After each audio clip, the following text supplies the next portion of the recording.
All right, welcome back, everybody. We are on our final lecture of the day, and we're going to get a view of overall World's Fairs in general to kind of help us understand. Now that we've kind of been very detail oriented on the local World's Fairs, but really kind of how World's Fairs came up and how we saw the major decline of World's Fairs. Kind of New Orleans World's Fairs is kind of the beginning. I'm not speaking the word is a part of the decline of World's Fairs. I think that's more important. Is part of a decline. So our next speaker is Grant Wong. He is finishing up his PhD at the University of South Carolina, and we're excited to be bringing him today. And he's an expert on 20th century American popular culture and consumerism. So this is right up his alley. So Grant, I want to welcome you here today, and thank you so much for being here. Yeah, thanks so much for having me, Jason, and putting this all together. And thank you all to the five wonderful speakers who came before me. You all are going to be a tough act to follow, but I'll try my best. Anyway, yes, the rise and fall of World's Fairs. I want to start out by saying that the title of this talk, "The Rise and Fall of World's Fairs," isn't quite accurate. It's a bit of a lie, actually, right? From our perspective, what we in the United States call World's Fairs appear to be a thing of the past. After all, the last World's Fair hosted in the United States was the 1984 Louisiana World Exposition, hosted in New Orleans, which was nearly 40 years ago. It's far enough in the past that, at this point, for the Friends of the Cabildo to host the symposium in commemoration of it. But the truth is that World's Fairs are alive and well. It's just that the United States hasn't been hosting them. Expo 2010, a World's Fair hosted in Shanghai, welcomed over 73 million visitors to the largest world fairgrounds ever, spanning a staggering 1,290 acres. Expo 2020, shown here as well, hosted in Dubai, hosted more than 24 million visitors over its 6-month run, even after being delayed by the COVID-19 pandemic. So, given that World's Fairs are still alive and well, this talk is really about the rise and fall of World's Fairs in the United States. Why doesn't the US host World's Fairs anymore? This is the central question I'll be answering here, and I'll spoil the ending a little bit by saying that it's because the US government and the American public simply don't see them as worthy of investment. World's Fairs are a lot like the Olympic Games. They're magnificent, awesome events, right, in the truest sense of the word, that confer a great deal of prestige and goodwill towards their host countries, but they're also highly expensive endeavors that require a lot of motivation and expertise to get off the ground. People tend to host World's Fairs when they're invested enough in the political, cultural, and diplomatic prestige they confer to be willing to pay for and organize them. This just hasn't been the case in the United States since the Cold War.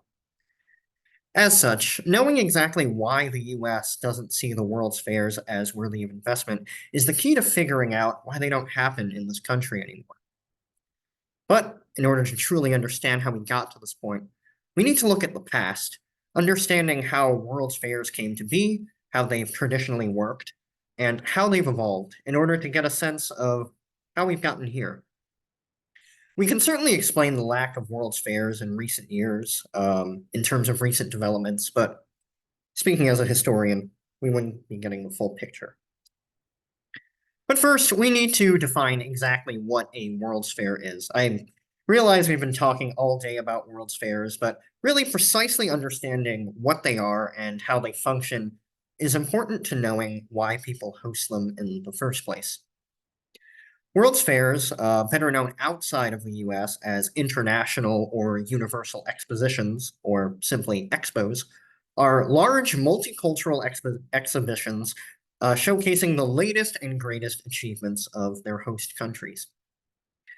Typically featuring monumental architecture, showcases highlighting the latest technologies, curiosities from around the world, fine arts, and you get this a bit later on in the history of World's Fairs, right? But an entertainment zone with rides, food, and drink. World's fairs were and are means by which participating countries demonstrate their greatness. They're intended to both glorify the countries that represented them and teach visitors about the world. It's no coincidence that early World's fairs were often described as world's universities. In the US, they've often been kickstarted by the wealthy, assisted by local and federal government, as well as corporations intent on advertising their latest innovations. If this all sounds to you like an exercise in self congratulation, you'd be right.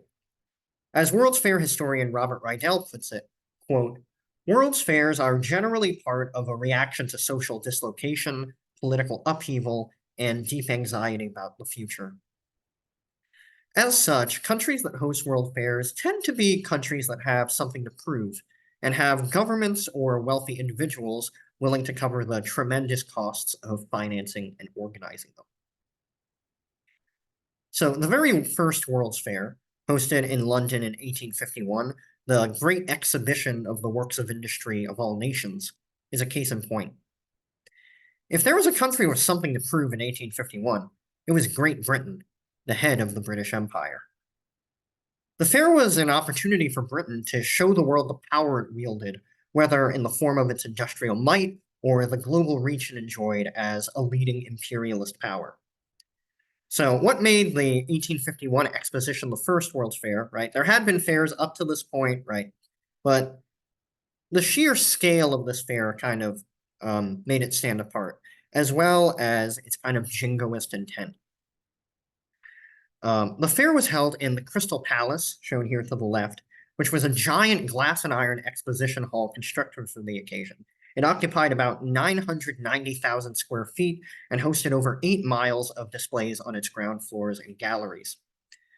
The magnificence of the Crystal Palace would set a precedent for all future World's Fairs, setting a standard for their monumental architecture. These structures might be a bit more familiar. Iconic structures such as Paris's Eiffel Tower, Seattle's Space Needle, and New York's Unisphere were all products of World's Fairs. What the palace contained would also define the character of future World's Fairs, as it demonstrated the technological might of the empire. Such attractions included electric telegraphs, microscopes, a prototype fax machine, a revolving lighthouse light, and even an early submarine. Most World's Fairs, following London's example, would emphasize cutting-edge technology and its potential to shape the world.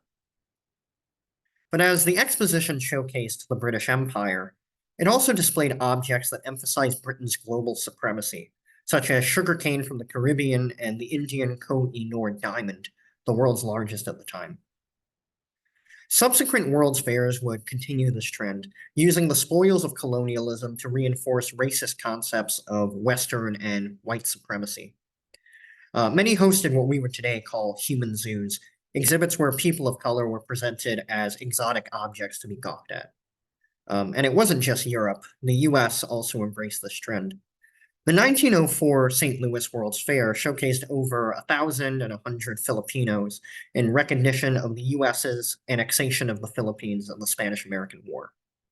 So, as splendid as they were, World's Fairs were definitively products of their times, for good and for ill, right? These are particular visions of national greatness, not necessarily inclusive ones. So, just to reiterate, World's Fairs are hosted by countries with something to prove, and their displays, whether they be of architecture, technology, empire, or entertainment, are always intended to awe and amaze visitors. And because they're products of their times, it's helpful to think about World's Fairs as responses to their historical moments, particularly moments of crisis. As fairs are often celebrations of imperial or national greatness, exhibitors design them with the intention of assuring visitors of the power and endurance of their countries, or even their host cities. It's no coincidence that the grandest American World's Fairs were hosted in the wake of major crises. The very first World's Fairs in the United States, the likes of Philadelphia's Centennial Exposition in 1876 and the Chicago World Columbian Exposition in 1893, posters of these fairs shown here, were held in the wake of the American Civil War, a conflict that split the country in half and claimed over 700,000 lives, right? I mean, just look at the publicity for this stuff. You have Columbia, right? The feminine symbol of America, right? As a guiding light to the world, right? Then, in the period surrounding the World Wars, you get fairs like the 1933 Century of Progress exhibition in Chicago and the 1939 New York World's Fair. Remember, this was a time of global conflict and worldwide depression. The US had something to prove by hosting these fairs. As the history of these exhibitions demonstrates, they were held not in spite of, but because of the uncertainty of their times. And looking at the respective successes and failures of Cold War era World's Fairs, namely Seattle 1962 and New York 1964, we see that exhibitions in this period were driven by the US's rivalry with the Soviet Union and its need to assert itself on the world stage. By examining these six fairs and what they represented, we can get a sense of how they've historically worked and changed over time, and in turn get a working understanding of why the US doesn't host World's Fairs anymore, at least for now. Right? So there's something to learn from this greatest hits compilation. So, the first US hosted World's Fair that really lived up to the characteristic grandeur and popularity of European World's Fairs was the Centennial International Exhibition of 1876, hosted in Philadelphia. There'd been a prior effort to host a World's Fair in New York, the New York Crystal Palace Exposition, but years right before the Civil War, not a good time to do a fair, kind of crashed and burned, so we often refer to this as the first one. But note the year and place it was hosted. 1876, Philadelphia. In the wake of a horrible civil conflict, the Civil War, as well as the economic fallout of the Panic of 1873, this fair was a means for corporate leaders and government officials to restore Americans' faith in the country. And what better way to do so than host a fair commemorating the country's 100th birthday in a city crucial to the American Revolution? Former Pennsylvania Governor and Senator William Bigler certainly thought so. He argued that a fair would allow visitors to learn of America's, quote, crowning glory, that the mass of the people, whilst engaged in their daily and necessary pursuits, enjoy a larger measure of personal comforts and dignity to those of any other nation. In other words, a successful fair would demonstrate America's greatness and superiority, right? Let's show off how great America is. Let's show them in a medium that Europe has proven to be successful. And a successful fair it was. The Centennial International Exhibition ran for 6 months and attracted almost 10 million paid visitors at the time when the total population of the US was 46 million. That's a pretty good turnout, proportionally, of course. Its architectural and technological grandeur went far beyond the standards set by London. The first World's Fair had fit entirely within the Crystal Palace, which was a magnificent structure, but the centerpiece of the Centennial, shown here, the main building, was the largest building in the world at 1,880 feet long by 464 feet wide, and it was but one of the fair's 5 exhibition buildings. This is to say nothing of the rest. State buildings, restaurants, cigar pavilions, popcorn stands, beer gardens. There was a lot to see and do at the World's Fair. In Philadelphia in 1876, you could watch the massive Corliss engine, the largest steam engine ever built, as it powered the fair's exhibits. We even have an interesting primary source account of poet Walt Whitman coming to the World's Fair, pulling up a chair, plopping it down in front of the Corliss engine, and just watching it in amazement for half an hour, right? This thing was big. You can see the hand and torch of the Statue of Liberty, as Dr. Chamberlain alluded to earlier, then a work in progress. You can witness the first ever public demonstration of Alexander Graham Bell's telephone. You can taste the first commercially branded root beer, courtesy of Hires. The Centennial Exposition, as a whole, operated as all World's Fairs did. It was a celebration of its host country, the United States, and was an optimistic, forward-looking showcase of architecture and technology, right? As much as these fairs were an exercise in self-congratulation, right? They're world's universities. You come here to learn what's going on. You see the Corliss engine. You see the Statue of Liberty. You see Alexander Graham Bell's telephone. Cutting edge of technology. The success of the Centennial kicked off a wave of World's Fairs for the next 40 years, including Louisiana's 1884 World Cotton Centennial, a fair you all know pretty well at this point. But the greatest of these was Chicago's 1893 World's Columbian Exposition. This fair is going to be pretty familiar to anyone here who's read Eric Larson's The Devil in the White City. Note again the year and place of the World's Fair. The year, 1893. The fair opened a year later than planned, right? Delays and such. But as the world's Columbian Exposition, it celebrated the 400th anniversary of Christopher Columbus's landing in the New World. The place, Chicago.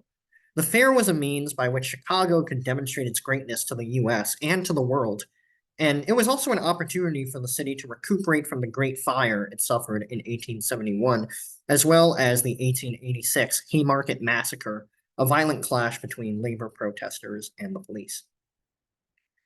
More specifically, the fair was Chicago's way of demonstrating what it could do to the East Coast. Up to this point, the city was a bit of a backwater, especially when compared to New York. Just as the Centennial Exposition had topped the Crystal Palace Exposition, the Chicago Fair was greater than its predecessor, as well as its rival, the 1889 Paris Exposition, which had occasioned the construction of the Eiffel Tower. It's not for nothing the fair's exhibition buildings, shown here, were known as the White City, as these massive neoclassical buildings were a sight to behold. Right. I mentioned how important architecture is to the fairs, right? From the buildings you see here, these kind of reflected the emergent City Beautiful movement at the time, right? An emphasis on massive, awe-inspiring structures, symmetrical, right? Very, very big, very grand, right? And as one writer recounted in the New York Daily Tribune, quote, "The wonderful group of buildings with their marvelous, beautiful surroundings of land and water, created as if by magic, cannot adequately be described or portrayed by either pen or pencil. The most beautiful and remarkable collection of architectural monuments that this world has ever witnessed." The White City even lit up at night with electric lighting at a time when most Americans were unfamiliar with it. Right? Imagine what that must have been like, going to Chicago, seeing all of these white neoclassical buildings, right, that hadn't been there prior, right, and seeing the whole thing light up at night. Must have been incredible.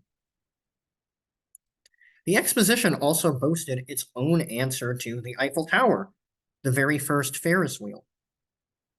But also intertwined with the fair's appeal to architectural and technological superiority was racial superiority.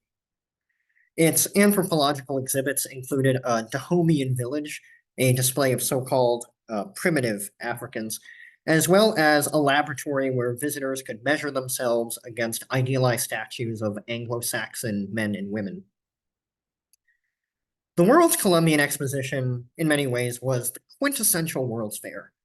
It was an exhibition that demonstrated American greatness, or rather, a particular vision of white American greatness. But, right, in the wake of the Civil War, the US had to prove itself to the world. The World's Fairs were its means of doing so. Skipping ahead to the 1930s and 1940s, the US continued to host World's Fairs as the success of the Centennial and the World's Columbian Exposition ensured that the US would continue to host these events. Even the Great Depression did not stop them. In fact, Chicago's 1933 Century of Progress exhibition and New York's 1939 World's Fair were responses to the Depression. They were reassurances to the American public that the US would persevere through hard times. In fact, it's worth noting that World's Fairs actually hit a bit of a slump in the prosperous 1920s. Chicago 1933 and New York 1939 were tremendous successes because they were effective responses to crisis. Chicago's Century of Progress exhibition was itself a celebration of the World's Fair medium. Its year, 1933, was both a celebration of the 100th anniversary of the city's founding and the 40th anniversary of the World Columbian Exposition, right? That fair went super well. This fair is being held in commemoration of that fair. And in its intended form, it was certainly a World's Fair. It was a response to a crisis and a demonstration of American ingenuity. But it was also a reflection of its particular moment. World's fairs had changed with their times. In contrast to the traditional and neoclassical architecture of the Centennial and World Columbian Exposition, the Century of Progress embraced modernism, a stripped down style that embodied innovation and speed. This new approach went hand in hand with the fair's emphasis on technology and business, as the world's fairs increasingly looked more to the future than to the past and attracted greater corporate involvement. The fair's unofficial model kind of says it all. Science finds, industry applies, man conforms. So you see here two kind of stellar examples of the new direction that fairs in this period were taking. We see here a very futuristic, kind of cool looking building, the Travel and Transport Building. Um, what you see here, this was a series of like steel towers. You're gonna see like little wires extending from the towers. These were supporting a dome that covered the whole thing, and the dome was designed to contract and expand with the weather. Right, the wires were the main supports. It was like It was like if a suspension bridge was a building. But you also have here the House of Tomorrow, a utopian home designed to speculate as to what a home of the future might look like. And the house was pretty on the house was prophetic. It was pretty correct when it came to some innovations. It included utilities like central air conditioning, um, the first General Electric dishwasher, and an attached garage that opened at the push of a button. Right, innovations we use today in 2023. However, the family airplane hangar included in the House of Tomorrow never quite caught on. Of course, remember that this fair was held in the middle of the Great Depression. It certainly would have meant a lot to visitors to the House of Tomorrow that there would be a tomorrow, and a comfortable capitalist one at that. Chicago's success paved the way for the 1939 New York World's Fair, which reiterated Chicago's forward-looking optimism and faith in technology. As the fair's official pamphlet read, quote, "The eyes of the fair are on the future, not in the sense of peering towards the unknown, nor attempting to foretell the events of tomorrow and the shape of things to come, but in the sense of presenting a new and clearer view of today in preparation for tomorrow." Promoted as the World of Tomorrow, the fair attracted over 40 million visitors. And like the Century of Progress, the New York Fair was a response to the Great Depression, designed to reassure the American public. The fair's central monuments, shown here, the modernish Trilon and Perisphere, right? The Trilon's the big Washington monument-looking structure. The Perisphere is the big ball. Impressed visitors as they flocked to them and through them, right? You can go inside these things. The Perisphere hosted a diorama called Democracy, where spectators could look down from balconies upon a dazzling diorama of a utopian city. Corporations flocked to the fair, using their pavilions to showcase their latest technologies and visions of the future. Westinghouse presented Electro, a 7-foot tall humanoid robot that could tell jokes, blow up balloons, and smoke cigarettes. General Motors constructed a 35,000 square foot Futurama exhibit, a ride that carried visitors through a model city for a third of a mile. The Radio Corporation of America, RCA, showcased a little niche invention called the television, introducing it to the American public for the very first time. In fact, the very first television programming offered by RCA's subsidiary, NBC, began with footage of President Franklin Roosevelt's speech opening the fair. In the midst of the Great Depression, the optimism and futurism of the 1939 New York World's Fair reassured Americans that there was nothing to fear but fear itself. The fair even continued on into 1940 as the Second World War broke out in Europe. It embraced a new theme for peace and freedom.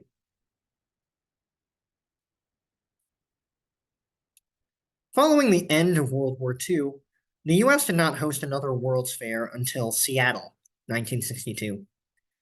It's likely that the country was preoccupied with reconstructing the world and adjusting back to civilian life, but another crisis ushered in a new era of World's Fairs, the Cold War. The Soviet Union's successful launch of Sputnik 1, the first artificial satellite, prompted the US to host the Century 21 Exposition, a space age themed World's Fair in the urban heart of Washington state. In fact, the fair's planners, who were kind of right local leaders and businessmen in Seattle, they'd originally planned this as a regional fair to commemorate a World's Fair that had been hosted in Seattle in the past. But the US's rivalry with the USSR got them thinking, hey, maybe we can make a World's Fair out of this, right? Very telling. Crisis happens, World's Fair happens. Just as Chicago and New York had assured a weary nation that the Depression would end, Seattle 1962 declared that the US would win the Cold War. The fair showcases spotlighted a glorious Cold War era vision of what the US and the world might look like after embracing space age technology. At Century 21, the fair's motto, Living in the Space Age, was evident in its emblem, shown here, the 605-foot tall Space Needle. As fair attendee Newt Berger recalled, quote, it was as if a spaceship from a friendly future had landed in our own backyard.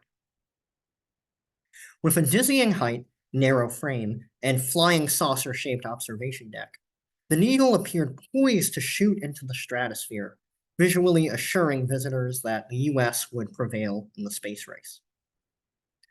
Other modern marvels, like the Seattle Center monorail and the Bubbleator, a large bubble-shaped hydraulic elevator, kept visitors impressed with the fair's futurism while transporting them throughout the exposition. The federal government's investment in the fair went primarily towards the construction of a 6-acre US science pavilion. Dedicated to both educating and enthralling visitors, the pavilion hosted a planetarium that simulated a trip to outer space, as well as its own answer to Sputnik Friendship 7, shown here, the capsule that carried astronaut John Glenn on the US's first orbital spaceflight in 1961. There's some very fun newspaper articles from the time that talk about how it was a highlight of a lot of visitors to Seattle to just touch Friendship 7. You see here, this person is touching it, right? And there's even a fun article about from, I think it was either the Seattle Times or the Post Intelligencer, where these kids are like chasing after John Glenn, trying to give him a handshake, right? Come to the fair, touch Friendship 7, touch John Glenn, right? But taken together, these features of Century 21 celebrated a particularly American understanding of the world, premised upon the mastery the US enjoyed over all things architectural, technological, commercial, and cultural. Now, I'll fully admit I have a bit of a soft spot for the Seattle World's Fair. This is kind of where my World's Fair research got started. So I wanted to show you all a very kind of fun video just depicting the World's Fair. I will note that this is a very idealized image of it, right? This was basically a commercial for Bell Telephone, which later became AT&T, right? But, you know, as much as this thing is an advertisement, it gives us a sense of just the energy surrounding the fair, what it was like to attend it, right? So let's take a look for a little bit. Step back into the past.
Right. So we don't need to quite watch the whole thing. It kind of ends in an extended advertisement for Bell Telephone Company's newfangled push button telephone, right?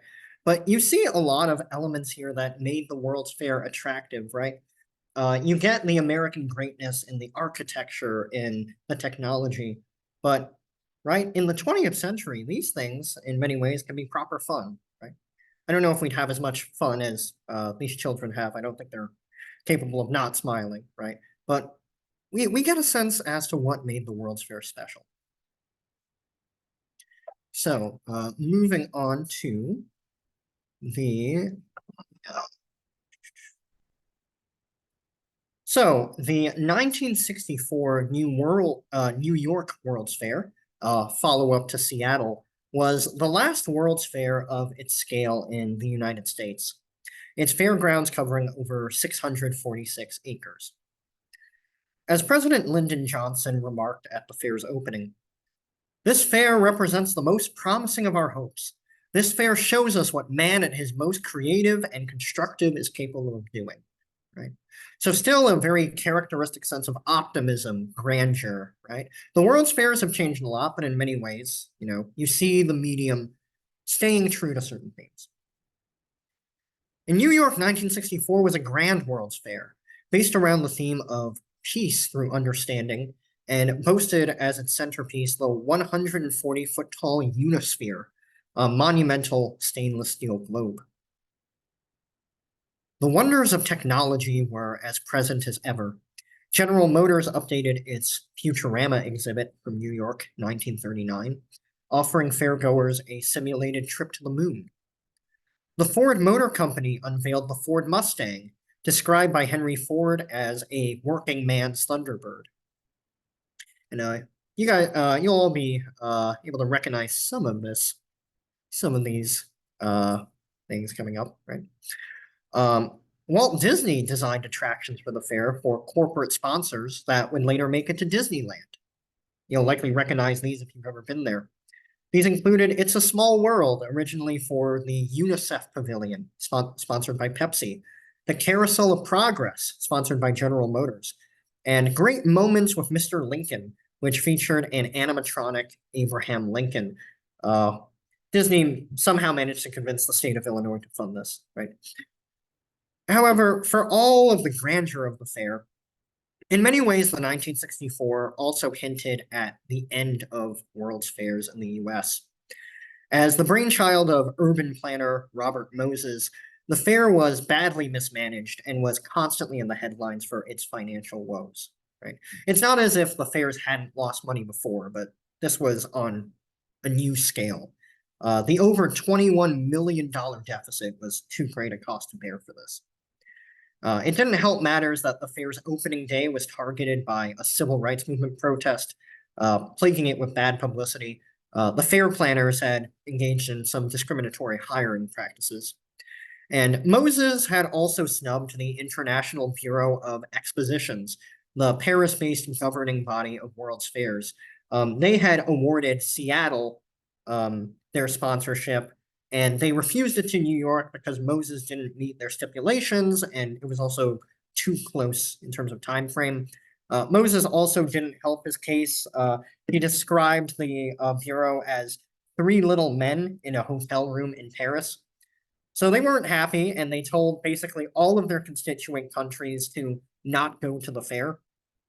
So as a result, you had, in terms of official representation, you only really had Spain, which was the only country to defy the ban, as well as newly independent countries in Africa and Asia. You still had some countries at the fair through kind of unofficial or private means, right? But the damage was done.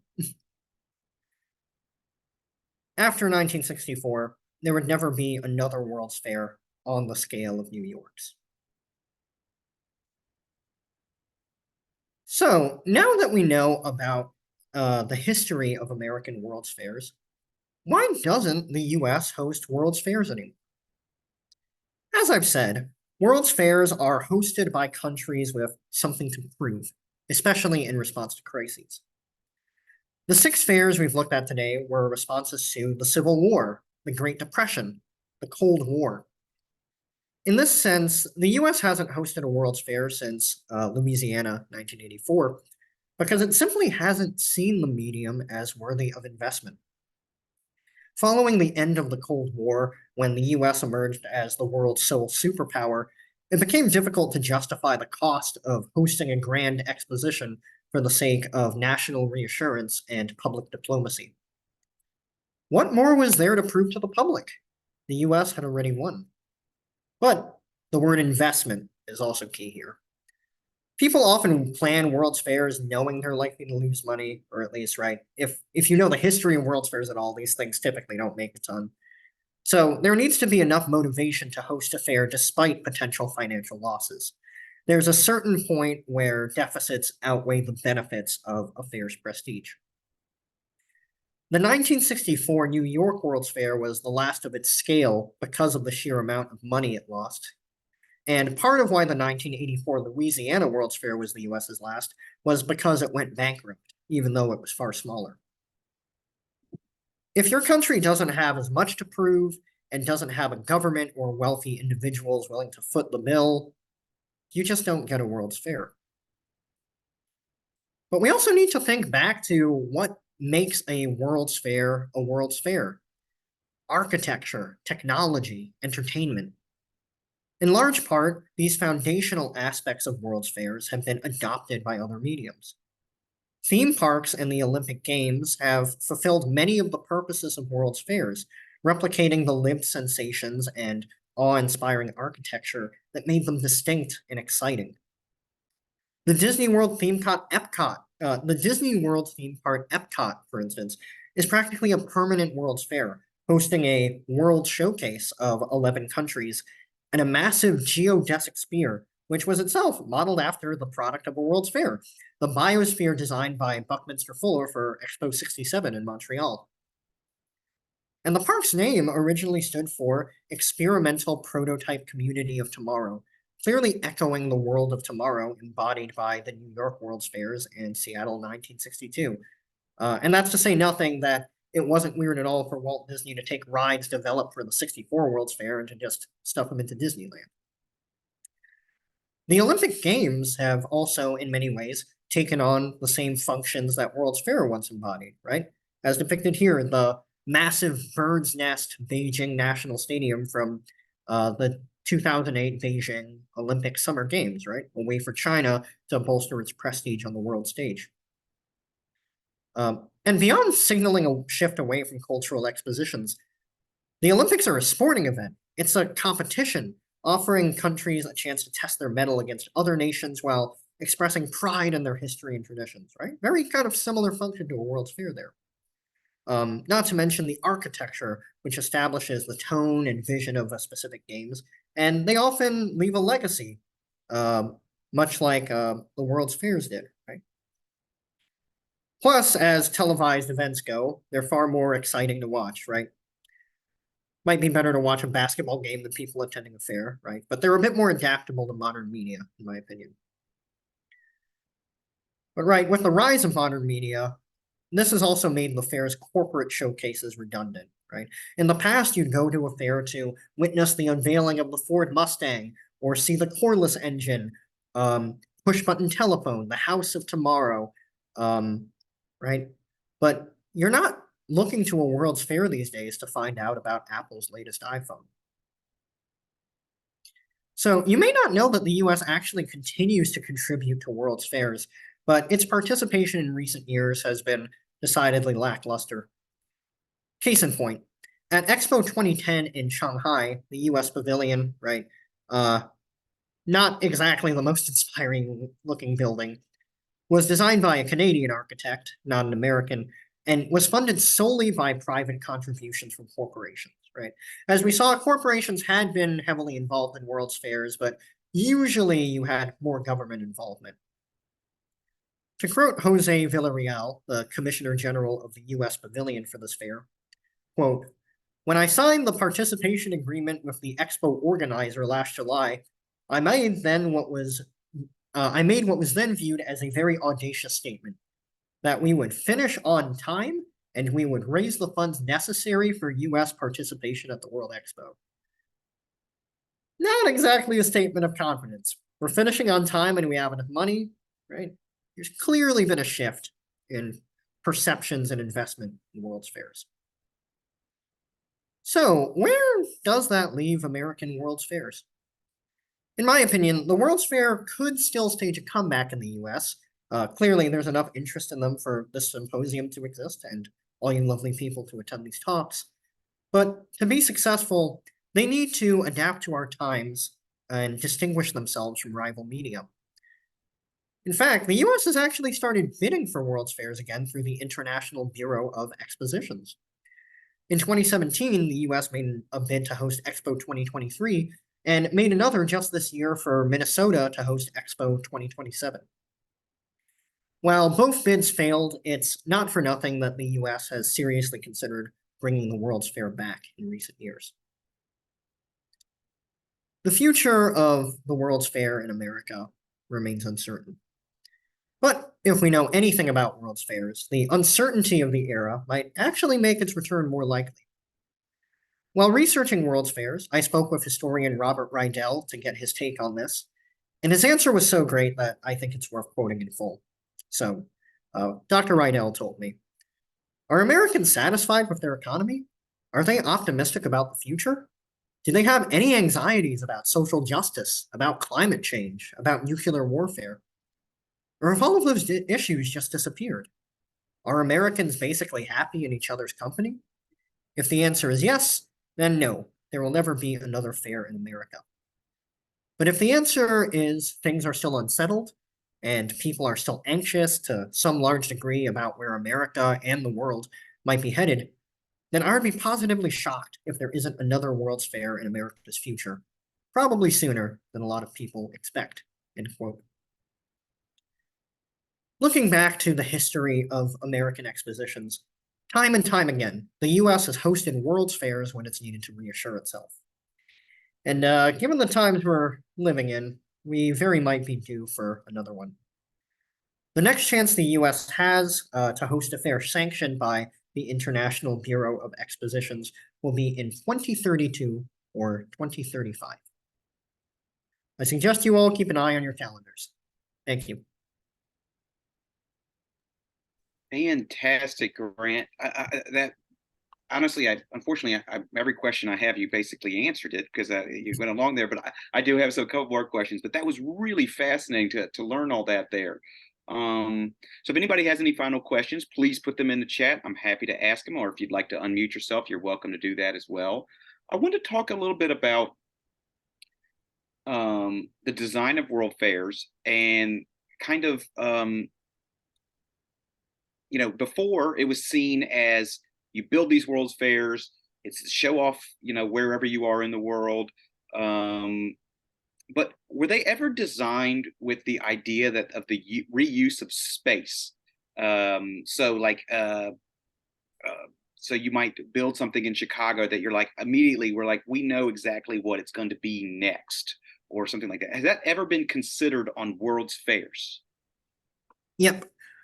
So oftentimes World's Fairs are kind of kicked off by wealthy local politicians or notables or businessmen in a given city to boost the reputation of that city.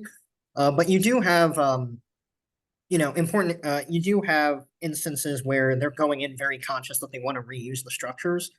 Seattle 1962 is an especially successful fair in part because it's very kind of cohesive and self-contained. They had a very clear vision of what they were doing with the buildings and architecture, right? Space Needle is still standing, but that entire complex around the fair, there's a good chunk of it still in use. And even though it never caught on as a form of mass transit, the monorail we saw in that video, that was actually intended as, this is the future of the public transport system in the city. It doesn't catch on, but it is still in operation for tourists if you go to Seattle. And with the New York World's Fair in 1964, as we saw, not the most successful fair. And a lot of it doesn't, there's a good chunk of, they ended up having to demolish a lot of it just due to the financial losses. But the intention was that they would develop that park over in Flushing Meadows, Corona Park, to kind of be like almost like a new Central Park, right? So even though that fair, had to demolish its buildings in part because it was just such a financial disaster, it was made with the intention of just having a wonderful, beautiful park that New York can use. And would you also say that about the warehouse district in New Orleans? And that's, that is its long-term legacy is that entire neighborhood, which was basically just a bunch of old empty buildings, became Joy Street and the convention center and all of that stuff. I mean, that success of that World Cup is still today showing. Um, doesn't that show that New Orleans the 1984 World's Fair was such a huge boom for New Orleans long term? Right. Quite frankly, I don't know a ton about the Louisiana World's Fair, so don't quote me on this, right? But of course, given that these World's Fairs are often, revitalization projects for cities as much as they are demonstrations of, national prowess and ingenuity. I don't think it's surprising that, this stuff continues to endure and, it has become part of the city. Um, when you were talking, you talked about Disneyland and Walt Disney, but I kept thinking about my last visit, which has been a while, but to Epcot. Mhm. And Epcot just seems like, to an extent, is almost like a World's Fair every single day. I mean, Mhm. isn't that I mean, do you think that that was part of Walt Disney's vision was to have that built like a Yeah, World's Fair? I'm not a Disney expert but as far as I'm aware, Epcot kind of has its own weird history where, it ended up as a theme park, but part of it was Walt Disney legit, actually trying to plan out kind of like a futuristic community, right? But Hmm. of course, we see the influence of the World's Fairs, right? If you actually see like an image of the biosphere from Expo 67, it's like the Epcot ball. It's a massive, right? Yeah. But yeah, no, some of the intentions were definitely there. Um, but that's another point I make as to right the decline of the World's Fair in the U.S. Right, when World's Fairs started out, kind of this unique combination of technology, architecture, entertainment was a lot more. It felt a lot more new, but eventually, once you get these new mediums, right, the rise of the Olympic Games, amusement parks, right, Coney Island was actually directly inspired by the World's Fairs in its conception, right? The World's Fair kind of loses that uniqueness and it becomes a bit less attractive to host it as its own thing. Has there ever been, and maybe that's one of the successes of the Olympics, is that they're like every 4 years is going to be a new Olympics and it's going to be in a new place. And, as we've learned today, um, World's Fairs sometimes happen every 2 years, sometimes they happen in the same year.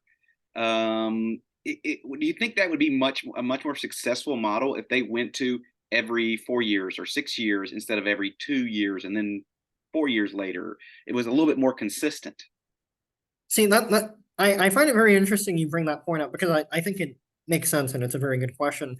But I think that just kind of shows the extent to which we in America just Yeah. don't really think about World's Fairs as often Hmm. because the International Bureau of Expositions actually does control for that. The whole bidding process, part of it is that the Bureau will make sure that there aren't too many World's Fairs going on at a given time so that they can kind of space them out and guarantee there'll be a certain amount of attendance, right? Part of why the 1964 New York bid fails is because they award it to Seattle and then Robert Moses gets mad and decides to host the fair anyway, right? Um, so right, he was But he hosting just this used the massive. word World's Fair. It wasn't a completely sanctioned one to an extent, right?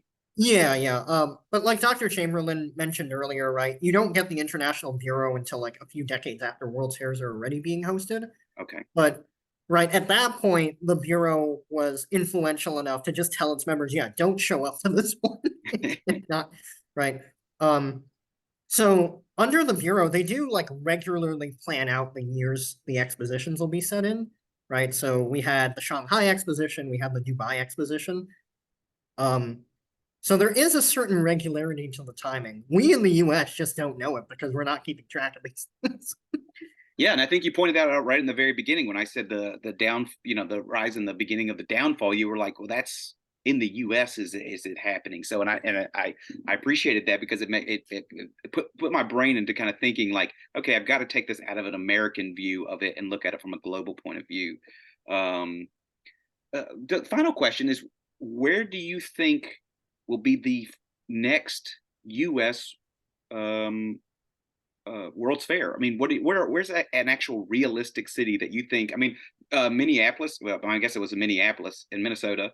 Would be a great place. But what else? What other cities you think would be good for this? That's a really great question. I honestly have no clue. I don't really, I don't really know enough to answer that with confidence. I really wouldn't be surprised if there was a successful bid that it went to somewhere like, I think it was technically Bloomington, but right, it's still that Twin Cities area because it was actually that Twin Cities area. I think specifically Bloomington that put the bid 2 times in a row. Right, if they keep at it, maybe. But I realize this is a bit of a cop out answer, right? But I think that any successful city is going to be, right, an up and coming one that is willing to invest these resources and use the World's Fair as an opportunity to, right, show off its stuff and revitalize itself, right? So, for instance, right, we have the Los Angeles Olympics coming up, right? A city with those kinds of motivations is going to be a city that hosts a World's Fair. Of course, if they win the bid. Yeah. Yeah, because I mean, I was thinking of like Miami, but then right when you just gave that definition of what that reasoning would be, somewhere like Charlotte, North Carolina would be something that might be a little bit better because it's just not as it's got a huge base, it's growing a lot, but it also needs to kind of show itself off a little bit. Miami doesn't need to do any of that; they've got everything going on there. So that's a good explanation of which the reasoning what possibly could be the next ones. Well, Grant, I want to thank you so much. I want to thank everybody for attending today. It's been a great day of great talks, and we will be getting recordings out early next week of all the lectures. So I hope everybody who didn't get to attend today live will get to watch it later on. And I hope you've learned a lot. I have learned a ton, and I want to thank everybody for participating today, from our speakers to our guest on the Zoom. So, Grant, thank you so much, and we had a great night, great evening with you, everybody. So, thank you so much. Yeah, thank you, Jason. Thank you, Charles. Thank you, everybody. All right. Y'all have a good one. Thank Thank you. you, Jason. Thanks, everyone. Thank you.